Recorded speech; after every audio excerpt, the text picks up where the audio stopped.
இன்று வெற்றிகரமாக என்டிஏ கூட்டணியின் சார்பாக வேட்பாளராக மதுரை மத்திய தொகுதியில் வேட்பாளராக வேட்புமனு தாக்கல் செய்துள்ளேன்.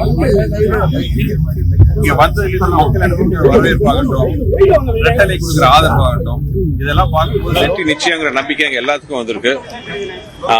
மதுரை மத்திய தொகுதி மக்கள் என்னை வெற்றி வேட்பாளராக இரட்டை சின்னத்தில் வாக்களித்து ஒரு எம்எல்ஏ வாக்கி எடப்பாடியார் தலைமையினால் ஆட்சி அமைக்க உறுதுணையாக இருப்பார்கள் என்ற நம்பிக்கை எனக்கு பரிபூர்ணமாக இருக்கிறது.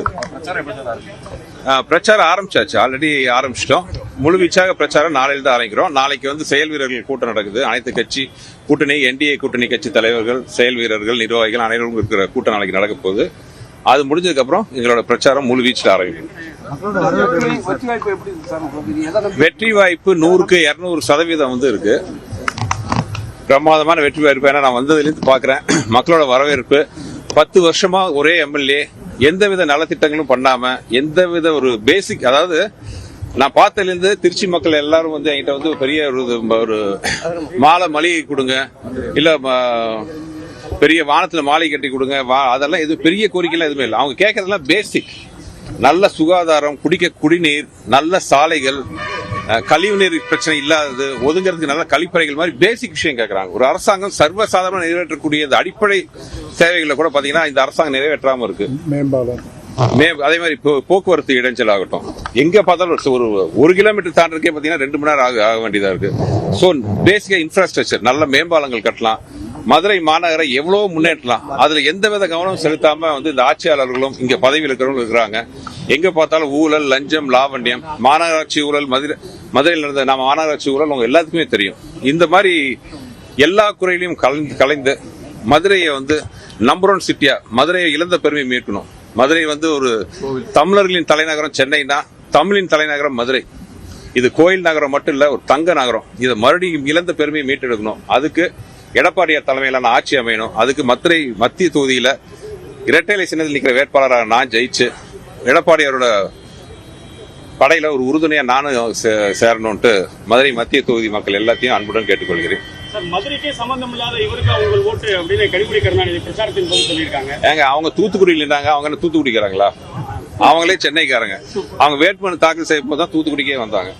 அவங்களுக்கு ஒரு நியாயம். எனக்கு நல்லது செய்யணும்னு நினைச்சா யார் எங்க வேணாலும் நிக்கலாம். யாருங்கிறது முக்கியம் இல்லை, எங்கிருந்து வந்தாங்கிற முக்கியம் இல்லை. நல்லது செய்யுங்கிற மனசு இருக்கணும், அதான் முக்கியம். அந்த வகையில நல்லது செய்யணும்னு வந்திருக்கேன் நான். மதுரைக்காரங்க கெட்டது பண்றவங்க கூட நல்லது நினைப்பாங்க. நான் நல்லது செய்யணும்னு நினைக்கிறேன். கண்டிப்பாக எனக்கு மிகப்பெரிய ஆதரவு கொடுப்பாங்க நம்பிக்கை எனக்கு இருக்கு. வெற்றி களம். எங்களோட என்டிஏ கூட்டணிக்கு அதிமுகவின் இரட்டை சின்னத்துக்கு வெற்றி களத்தை காண போறோம். தேங்க்யூ. நன்றி நன்றி நன்றி. அதுக்கப்புறம் எல்லாருமே அது ஒரு விஷயத்த சொல்லுவாங்க, நான் வெளியூர்காரன்னு. இனிமேல் நான் மதுரைக்காரன். இங்கே வீடு பார்த்துட்டேன், இங்கே தான் குடியிருக்க போறேன். மாசத்துல 15 நாள் இனி என்னுடைய வாழ்க்கை இங்கதான். நான் மதுரைக்காரன். நான் இனிமேல் யாராச்சும் வெளியூர்காரன் சொன்னா அது பெரிய பழமையான ஒரு வாதம். ஏன்னா உலகம் சுருங்கிருச்சு. எத்தனையோ இங்க சென்னையில இருந்து மதுரைங்கிறது 1 மணி நேரம் தான். உடனே அதாவது என்னை பத்தி குறை சொல்றதுக்கு எதிர்கட்சிக்காரர்களுக்கு இருக்கிற ஒரே ஒரு ஆயுதம் பாத்தீங்கன்னா நான் வெளியூர்காரன் ஒரு விஷயம் தான். நான் வெளியூர்காரன்லாம் கிடையாது. என்னோட பூர்வீகம் பழனி, அம்மாவோட பூர்வீகம் திருச்சி. நான் பிறந்தது, அப்பா கவர்மெண்ட் சர்வெண்டா இருந்தாலும் நான் பிறந்தது ஈரோடு, நான் வளர்ந்தது கோயம்புத்தூர், நான் பொழப்பு நடத்தினது சென்னை, இப்ப வந்திருக்கிறது மதுரை. நான் என்னோட சொந்த ஊர்னு எது சொல்லுவீங்க? தமிழ்நாடு தான் என் ஊர். தமிழ்நாடு தான் மதுரை இருக்கு. சோ மதுரையும் என்னோட ஊர். இனிமேல் மதுரை தான் என் ஊர். திரைப்பட காலத்துல வெற்றி பெறுமான ஒரு சந்தேகம் இருக்கு. அரசியல் ஒரு சந்தேகம் இல்லை. கண்டிப்பாக மதுரை மத்திய தொகுதியில் வெற்றி பெற செய்வாங்க. ஒவ்வொரு கட்சி நிர்வாகிகளை சந்திச்சிருக்கீங்க, எப்படி இருக்கு சார்? அவங்க வரவேற்பு இருக்கு. ஏன்னா இதுக்கு மேல எலெக்ஷனா இருக்கும்போது சில மனமாச்சரியங்கள்லாம் கட்சி நிர்வாகிகள் இடையெல்லாம் இருக்கும். பட் மதுரை மத்திய தொகுதியை பொறுத்தவரை அதிமுக கலை நிர்வாகிகளாகட்டும், மற்ற கூட்டணி கட்சி என்டிஏ கூட்டணி கட்சி நிர்வாகிகளாகட்டும், எல்லாம் ஒற்றுமையா வெற்றி ஒன்றே குறிக்கோளா வச்சு எல்லாம் ஒர்க் பண்ணிட்டு இருக்கோம். கண்டிப்பாக வெற்றி வெற்றி வெற்றி இரட்டை. சார், உங்க திரைத்துறை நண்பர்கள் என்ன சொன்னாங்க? கேம்பெயின் கூட்டம் அவங்க எல்லாரும் ரொம்ப சந்தோஷப்பட்டாங்க. யாரெல்லாம் வருவான்னு பொறுத்து இருக்கோம். நன்றி நன்றி. எல்லாம்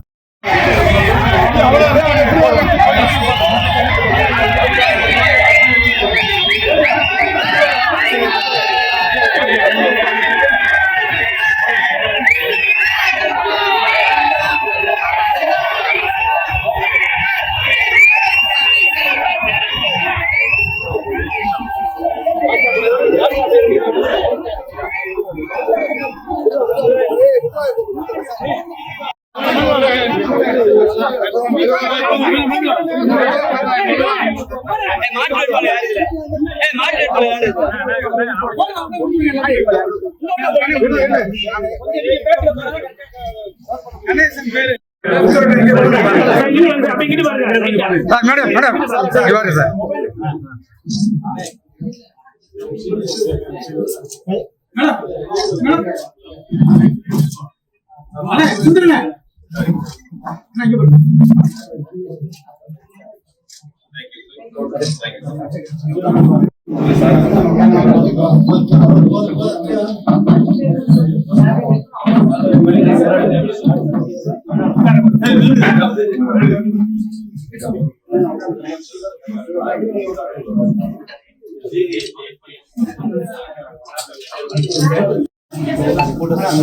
okay sir okay thank you sir